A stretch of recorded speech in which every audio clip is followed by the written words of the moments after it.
నమస్తే, welcome to BSK news. ఇప్పుడు headlines చూద్దాం. నేటి నుంచి కాకినాడ జిల్లాలో పర్యటించనున్న పవన్.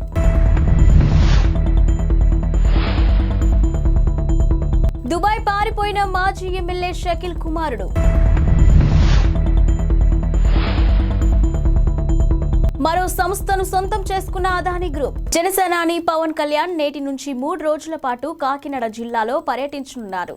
కాకినాడ విద్యుత్ నగర్లోని ఓ ప్రైవేట్ గెస్ట్ హౌస్ లో ఆయన బస చేశారు. ఇక ఈ రోజు కాకినాడ జిల్లాలలోని 7 నియోజకవర్గాలపై ఆయన సమీక్ష నిర్వహించనున్నారు. నియోజకవర్గాల్లో టీడీపీతో సమన్వయం చేసుకుని పనిచేసేలా దిశానిర్దేశం చేయనున్నారు. ఇక వివిధ ప్రజా సంఘాలు, డ్వాక్రా సంఘాలతో కూడా ఆయన ముఖాముఖి నిర్వహించనున్నారు. తొలి విడత వారాహి యాత్రను కూడా ఆయన కాకినాడ నుంచే ప్రారంభించడం గమనార్హం. నియోజకవర్గాల సమీక్షను కూడా ఇప్పుడు ఆయన ఇక్కడి నుంచే ప్రారంభించనున్నారు. మితిమీరిన వేగంతో కారు నడిపి ప్రజాభవన్ ఎదుట ట్రాఫిక్ బారికేడ్లను ఢీకొట్టిన కేసులో ప్రధాన నిందితుడైన బోధన్ మాజీ ఎమ్మెల్యే షకీల్ తనయుడు సాహిల్ అలియాస్ రాహిల్ అమీర్ దుబాయ్కి పారిపోయినట్టు పోలీసులు గుర్తించారు. ఇక కేసు నుంచి తప్పించుకునేందుకే తొలుత ముంబైకి, ఆ తర్వాత అక్కడి నుంచి దుబాయ్కి పరారైనట్టుగా పంచాగుట్ట పోలీసులు గుర్తించారు. నిన్న లుకౌట్ నోటీసును జారీ చేశారు. మరోవైపు సాహిల్ను కేసు నుంచి తప్పించేందుకు 20,000 నుంచి 25 లక్షలు చేతులు మారినట్టు ఆరోపణలు వినిపిస్తున్నాయి. ఇక శనివారం అర్ధరాత్రి ప్రమాదం జరగ్గా ఆదివారం తెల్లవారుజామున 4 వ్యక్తులు పోలీస్ స్టేషన్కు చేరుకుని పోలీసులతో మంతనాలు జరిపినట్టు అక్కడి సీసీటీవీలో రికార్డైంది. ఈ నేపథ్యంలో ఉన్నతాధికారులు అంతర్గత విచారణకు ఆదేశించారు. కాగా కేసు నుంచి నిందితుడు సాహిల్ను తప్పించేందుకే, మాజీ ఎమ్మెల్యే షకీల్ను ఇరికించేందుకే ప్రయత్నం చేసిన పంచాగుట్ట స్టేషన్ హౌస్ ఆఫీసర్ను Hyderabad police commissioner Kothakota Srinivas Reddy suspend చేశారు. భారత్ లో అదానీ గ్రూప్ అత్యంత వేగంగా విస్తరిస్తుంది. ఇప్పటికే పలు వ్యాపారాలను నిర్వహిస్తున్న అదానీ గ్రూప్ తాజాగా మరో కంపెనీని సొంతం చేసుకుంది. హల్వాద్ ట్రాన్స్మిషన్ లిమిటెడ్ లోని 100% వాటాను కొనుగోలు చేసుకుంది. Halvad transmission limited, Adani energy solution లిమిటెడ్లను ఒప్పందాలపై సంతకాలు చేసింది. ఇక కంపెనీ టేక్ ఓవర్ కు సంబంధించిన వార్తలు బయటకు రావడంతో అదానీ ఎనర్జీ సొల్యూషన్స్ షేర్లు దాదాపు 3% పెరిగాయి. టారిఫ్ బేస్డ్ కాంపిటేటివ్ బిల్డింగ్ ప్రక్రియ ద్వారా ఇక అదానీ గ్రూప్ ఈ ప్రాజెక్టును సొంతం చేసుకుంది. సుమారు 301 కిలోమీటర్ల మేరకు ట్రాన్స్మిషన్ ప్రాజెక్టును నిర్మించేందుకు అదానీ ఎనర్జీ సొల్యూషన్స్ దాదాపు 3,000 కోట్ల రూపాయలు పెట్టుబడులు పెట్టనుంది. ఇక ఈ ప్రాజెక్టులో 765 కిలోవాట్ల హల్వాద్ స్విచ్చింగ్ స్టేషన్ నిర్మాణం కూడా ఉంటుంది. ఎంఫిల్ ప్రోగ్రాంలకు గుర్తింపు లేదని యూనివర్సిటీ గ్రాంట్స్ కమిషన్ యూజీసీ మరోసారి స్పష్టం చేసింది. వీటిల్లో చేరొద్దంటూ విద్యార్థులకు సూచించింది. కొన్ని యూనివర్సిటీలు ఇప్పటికీ ఎంఫిల్ ప్రోగ్రాంలో అడ్మిషన్లు చేపడుతున్నట్టు తమ దృష్టికి రావడంతో ఈ నోటీసులు జారీ చేశామని వెల్లడించింది. కొన్ని యూనివర్సిటీలు ఎంఫిల్ ప్రోగ్రాంలలో అడ్మిషన్లు చేపడుతున్నట్టు మా దృష్టికి వచ్చింది. ఇక ఎంఫిల్ను ఒక డిగ్రీగా మేము గుర్తించట్లేదు. ఉన్నత విద్యా సంస్థలు ఎంఫిల్ కోర్సులు అందించకూడదని 2020 నాటికి రెగ్యులేషన్ నంబర్ 14లో స్పష్టంగా ఉంది అని యూజీసీ తన నోటీసులో పేర్కొంది. ఇక 2023-24 విద్యా సంవత్సరంలో ఎంఫిల్ అడ్మిషన్లు తక్షణం నిలిపివేయాలని యూనివర్సిటీలను కోరినట్టు వెల్లడించింది. ఇక విద్యార్థులు కూడా ఆయా ప్రోగ్రామ్స్ లో చేరొద్దని స్పష్టం చేసింది. జనవరి 22న అయోధ్య రామాలయం ప్రారంభం కాబోతున్న నేపథ్యంలో ప్రభుత్వం కీలక నిర్ణయం తీసుకుంది. అయోధ్య రైల్వే స్టేషన్ పేరును అయోధ్య ధామ్ గా మార్చింది. ఇక జనవరి 22న జరగనున్న అయోధ్య రామయ్య ప్రాణ ప్రతిష్ఠ కార్యక్రమానికి ప్రధానమంత్రి నరేంద్ర మోదీ, ఉత్తరప్రదేశ్ ముఖ్యమంత్రి యోగి ఆదిత్యనాథ్ సహా 6,000 మందికి పైగా ముఖ్య అతిథులు హాజరు కానున్నారు. ఇక ఈ నెల 30న ప్రధాని మోదీ అయోధ్యలో విమానాశ్రయాన్ని ప్రారంభిస్తారు. రోడ్ షో అనంతరం బహిరంగ సభలో మాట్లాడతారు. ఇక అదే రోజు అయోధ్య రైల్వే స్టేషన్లో కొత్త భవనాన్ని ప్రారంభిస్తారు. అత్యాధునిక సదుపాయాలతో నిర్మించిన ఈ రైల్వే స్టేషన్ భవనంలోని విమానాశ్రయంలో ఉన్నటువంటి సౌకర్యాలు లభిస్తాయి. సంప్రదాయ ఆలయ ఆర్కిటెక్చర్ స్ఫూర్తితో ఈ భవనాన్ని నిర్మించారు. Hyderabad collector Anudeep, GHMC commissioner Ronald Ross Telangana హైకోర్టుకు బుధవారం క్షమాపణలు చెప్పారు. చెరువుల రక్షణకు చర్యలు తీసుకోవడం లేదంటూ దాఖలైన పిటిషన్పై విచారణలో వివరాలు సమర్పించకపోవడంతో వీరిద్దరిపై హైకోర్టు సీరియస్ అయింది. దీంతో బుధవారం వీరిద్దరూ హైకోర్టు విచారణకు హాజరై క్షమాపణలు చెప్పారు. బేషరతుగా క్షమాపణలు చెప్పడంతో తదుపరి విచారణకు హాజరు నుంచి కోర్టు మినహాయింపునిచ్చింది. మరోవైపు రంగారెడ్డి కలెక్టర్ విచారణకు హైకోర్టు విచారణకు హాజరు కాలేకపోయారు. అనివార్య కారణాల వల్ల హాజరు కాలేకపోతున్నట్లు సమాచారం ఇచ్చారు. ఇక ఈ మేరకు ఆయన అఫిడవిట్లు దాఖలు చేయగా చీఫ్ జస్టిస్ అలోక్ అరాధే ఆధ్వర్యంలోని డివిజన్ బెంచ్ అనుమతించింది. తదుపరి విచారణకు హాజరు కావాలని ఆదేశించింది.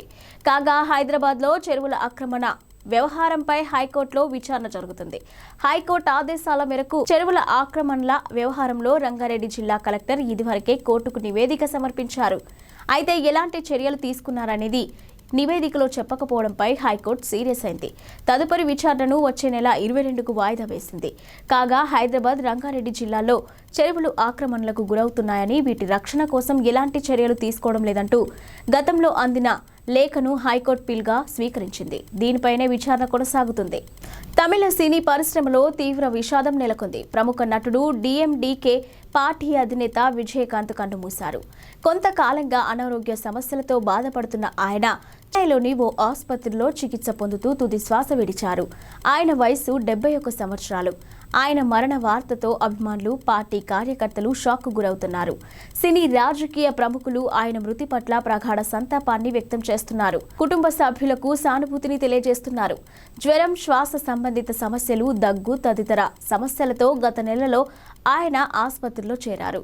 ఇక ఆ సమయంలోనే ఆయన చనిపోయారనే వార్తలు కూడా వచ్చాయి. అయితే ఆయన కోలుకొని ఆసుపత్రి నుంచి డిశ్చార్జ్ అయ్యారు.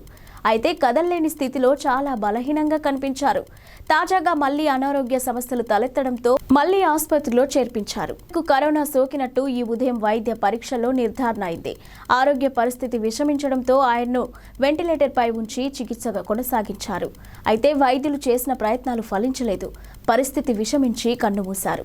అమెరికాలోని టెక్సాస్ రాష్ట్రంలో గల టెస్లా గీగా ఫ్యాక్టరీలోని ఓ రోబో కారణంగా సాఫ్ట్వేర్ ఇంజనీర్ ఒకరు తీవ్రంగా గాయపడినట్టు వెలుగులోకి వచ్చింది. గీగా ఫ్యాక్టరీలో ప్రమాదాలపై America occupational safety and health administration విభాగానికి చెందిన నివేదికలో ఈ విషయం బయటపడింది. 2 ఏళ్ల క్రితం ఆస్టిన్లోని టెస్లా గీగా ఫ్యాక్టరీలో ఈ ఘటన జరిగింది. అల్యూమినియం పలకలను కోసి కారు విడి భాగాలను తయారు చేసేందుకు ఈ రోబోలను వినియోగిస్తారు. ఇక ఇవి రోబోల సాఫ్ట్వేర్ను ఇంజనీర్ అప్డేట్ చేస్తున్న సమయంలో ఈ ప్రమాదం జరిగింది. సాధారణంగా ఇలాంటి సమయాల్లో రోబోలను ఇనాక్టివేట్ చేస్తారు. అయితే ఈ ఘటన జరిగిన రోజున ఓ రోబో ప్రమాదవశాత్తు యాక్టివేట్ అయింది. అప్డేట్ సమయంలో అది ఇంజనీర్ను కింద పడదోసి అదిమిపెట్టి బంధించింది. రోబోకు ఉన్న పదునైన భాగాలు బాధితుడి వీపు భాగంలో దిగబడ్డాయి. అతడి చేతికి కూడా తీవ్ర గాయమైంది. ఫ్యాక్టరీలో ఫ్లోర్ రక్తసిక్తమైంది. ఈ ప్రమాదం మినహా 2021-22లో మరే ఇతర ప్రమాదాలు జరగలేదు. అయితే ఫ్యాక్టరీలో భద్రతాపరమైన లోపాలు ఉన్నట్టు ఆ నివేదికలో వెల్లడైంది. ఇక టెక్సాస్లోని ఫ్యాక్టరీలో గతేడాది సగటున 21 మంది సిబ్బందిలో ఒకరు గాయాల పాలయ్యారని ఇంజ్యూరీ రిపోర్ట్లో తెలిసింది. ఆటోమొబైల్ రంగంలో సగటు కంటే ఇదే అధికం. ఇక ఇతర కార్యకలాపాల్లో తగినన్ని జాగ్రత్తలు లేకపోవడంతో ఉద్యోగులకు రిస్క్ ఎక్కువవుతుందని తెలిపారు. వచ్చే ఏడాది రష్యాలో పర్యటించాలంటూ భారత ప్రధాని మంత్రి నరేంద్ర మోదీని ఆ దేశ అధ్యక్షుడు వ్లాదిమిర్ పుతిన్ ఆహ్వానించారు. రష్యాలో మా స్నేహితుడిని చూసి సంతోషిస్తామంటూ ఆసక్తికరంగా వ్యాఖ్యానించారు. ఇక 5 రోజుల అధికారిక పర్యటనలో భాగంగా రష్యాలో ఉన్న భారత విదేశాంగ మంత్రి జయశంకర్తో భేటీ సందర్భంగా పుతిన్ ఈ వ్యాఖ్యలు చేశారు. భారత్ రష్యా మధ్య వాణిజ్య టర్నోవర్ వృద్ధి చెందుతుందని ఆయన ప్రస్తావించారు. ముడి చమురు, అత్యాధునిక టెక్నాలజీ రంగాలు ఇందుకు ప్రధానంగా దోహదపడుతున్నాయని పుతిన్ అన్నారు. వరుసగా 2వ సంవత్సరం చక్కటి వృద్ధి నమోదైందని, గతేడాదితో పోలిస్తే మరింత మెరుగుదల ఉందని ప్రస్తావించారు. కేంద్ర హోంమంత్రి అమిత్ షా ఈరోజు హైదరాబాద్కు వస్తున్నారు. ఔటర్ రింగ్ రోడ్డు సమీపంలోని కొంగరా కలాన్లో ఈరోజు బీజేపీ రాష్ట్ర విస్తృత స్థాయి సమావేశాన్ని నిర్వహిస్తున్నారు. ఈ కార్యక్రమానికి అమిత్ షా హాజరు కానున్నారు. ఢిల్లీ నుంచి శంషాబాద్ విమానాశ్రయానికి చేరుకున్న తర్వాత ఆయన నోవాటెల్ హోటల్కు వెళ్తారు. ఇక అనంతరం చార్మినార్ భాగ్యలక్ష్మి ఆలయానికి వెళ్లి ప్రత్యేక పూజలు నిర్వహిస్తారు. ఆ తర్వాత కొంగర కలాన్కు వెళ్లి పార్టీ కార్యక్రమంలో పాల్గొంటారు. ఇక ఈ సమావేశానికి బీజేపీ రాష్ట్ర అధ్యక్షుడు కిషన్ రెడ్డి అధ్యక్షతన వహించనున్నారు.